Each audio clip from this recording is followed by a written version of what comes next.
البیرن سمجھ گیا تھا کہ اس پر دونوں طرف سے حملہ شروع ہو گیا ہے۔ البیرن نے اپنے ساتھ چند افراد کو لے کر ڈلوان کی طرف دوڑ لگا دی۔ اس کا رخ امریکی قبرستان کی طرف تھا۔ اس نے بہت زور سے جنگی نعرہ بلند کیا، جسے سن کر اس کے آدمیوں میں جوش و خروش پیدا ہو گیا۔ وہ بڑھ بڑھ کر حملے کرنے لگے۔ البیرن نے اچھل کر دوڑتے ہوئے اپنے چند آدمی جمع کیے اور مسلسل ایسے نعرے لگاتا رہا جن کو سنتے ہی اس کے پالتو غنڈوں کے حوصلے بلند ہو جایا کرتے تھے۔ ان نعروں کا واقعی اثر ہوا اور اس کے آدمی بڑھ بڑھ کر حملے کرنے لگے۔ وہ مخالف لشکر کے چند لوگوں کو زخمی کرنے میں بھی کامیاب ہو گئے۔ اب بم پھٹنے لگے تھے۔ یہ بھرپور حملہ لگ رہا تھا، لیکن اب ڈاکیوں کی قیادت بھی البیرن کے پاس تھی اور اسے یقین تھا کہ وہ ناکام نہیں ہوگا۔ اس نے ایک بار پھر حربی نعرہ بلند کیا اور اس کے آدمی آگے بڑھنے لگے۔ اوپر سے ہونے والی فائرنگ کی شدت کم ہونے لگی۔ صرف 70 گز کا فاصلہ اور طے کرنا تھا۔ اس نے ایڈم کے ساتھیوں کی طرف دیکھا جو ایک سمت سے آ رہے تھے۔ البیرن کو بلندی پر بھاگتے ہوئے لوگ نظر آئے۔ اس کا دل خوش ہو گیا۔ اس کے آدمی اب بتدریج قبرستان کی دیوار کے قریب پہنچ رہے تھے۔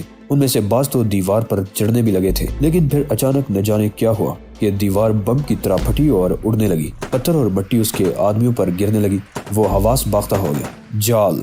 وہ غرایا۔ واپس آؤ! اس نے چلا کر اپنے ساتھیوں کو حکم دیا۔ صف بندی کرو! ٹائیگر نے ہاتھ اٹھا کر حکم دیا۔ انہیں اس حد تک کامیابی ہو چکی تھی کہ وہ ڈاکوں کو ٹرفو سے 3 میل دور تک کھینچ کر لے آئے تھے۔ انہوں نے ایک خاص سمت میں سفر جاری رکھا تھا اور پھر جنوب کی طرف پلٹ گئے تھے۔ اسی سمت میں اینتینوں کے غار واقع تھے۔ اب صرف 500 گز دور وہ سڑک تھی جو لاپاز جاتی تھی۔ ڈاکوں کے ایک بڑے گروپ نے براہ راست تعاقب کی حکمت عملی کچھ ہی دیر قبل ترک کی تھی۔ ٹائیگر نے اس گروپ کو کیمپ کی طرف واپس جاتے ہوئے دیکھا تھا، تاہم اس کے پاس اتنا وقت اور اتنی نفری نہیں تھی کہ وہ حکمت عملی میں اس تبدیلی کی وجہ کا اندازہ لگا سکتا۔ جب وہ سڑک کی طرف جانے لگے، پہاڑی راستے سے اترنے لگے، تو تبھی انہیں اندازہ ہوا کہ البیرن نے حکمت عملی میں کیوں تبدیلی کی ہے۔ پختہ سڑک پر 2 میل دور چند گاڑیاں کھڑی ہوئی تھی اور سورج کی روشنی میں ٹائیگر واضح طور پر دیکھ سکتا تھا کہ ان گاڑیوں میں سوار کئی افراد کے پاس دوربینیں بھی ہیں۔ مطلب صاف ظاہر تھا، البیرن کسی اور راستے سے پہلے ہی سڑک تک پہنچ کر ان کا راستہ بند کر چکا تھا۔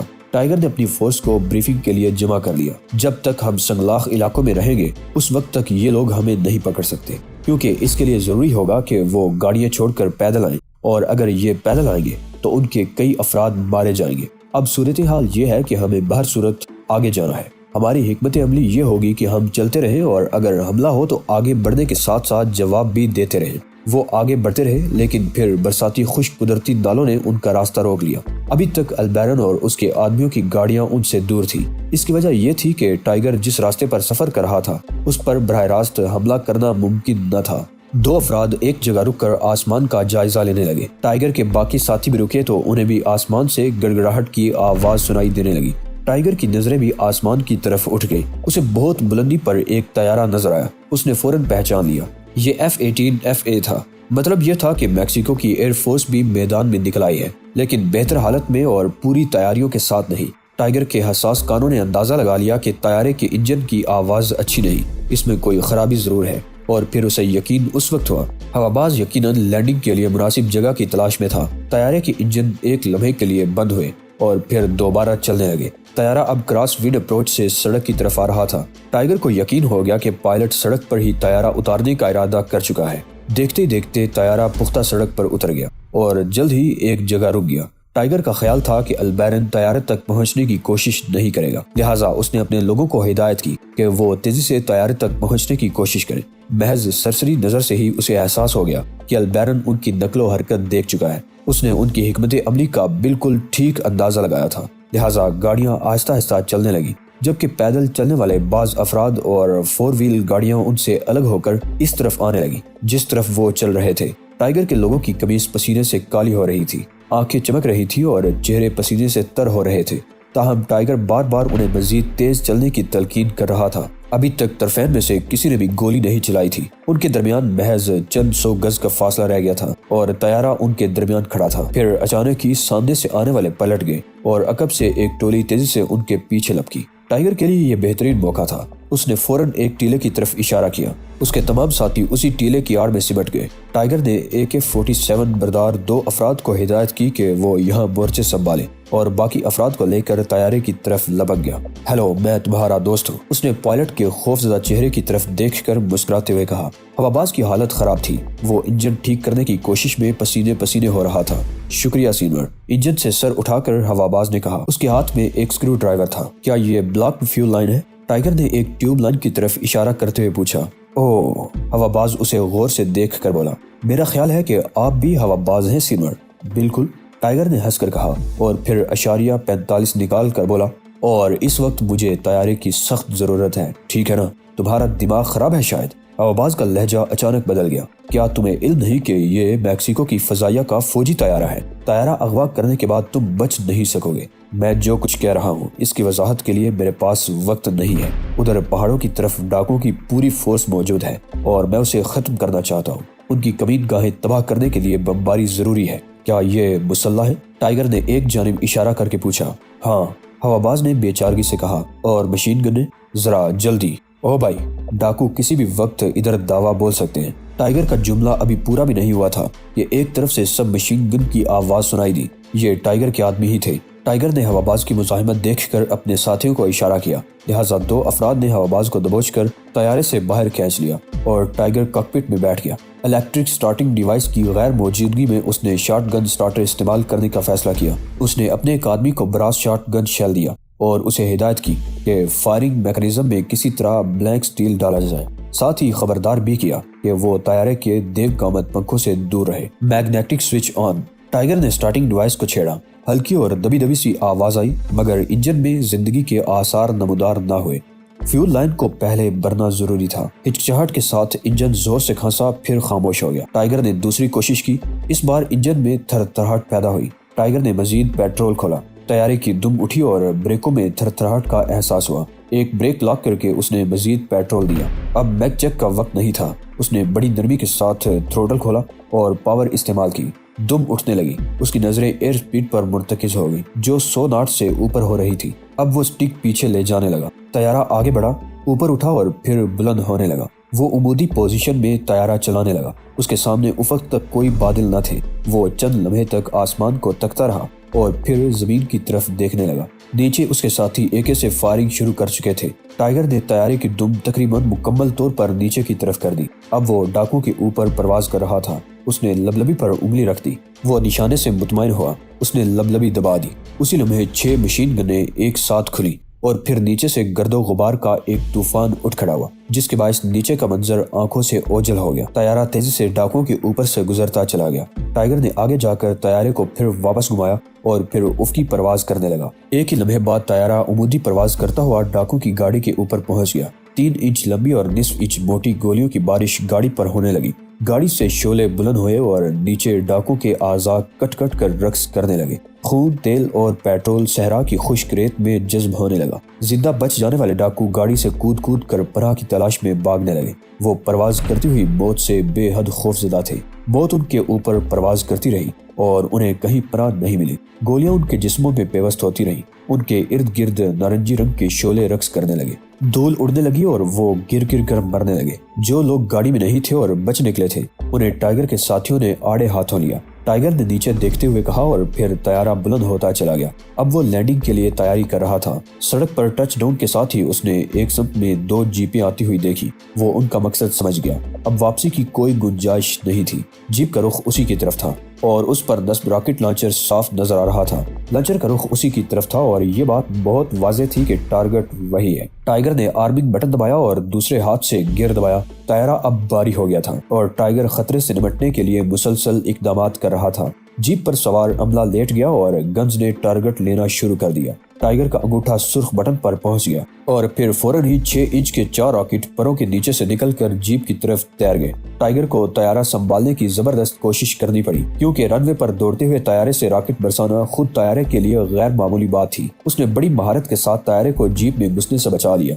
جیپ اب نارنجی شعلوں اور سیاہ دھوئیں میں ملغوف تھی۔ ٹائیگر نے فوراً ہی طیارہ بلند کر لیا اور جیپ کے اوپر سے گزرتا ہوا مزید بلندی حاصل کرنے لگا۔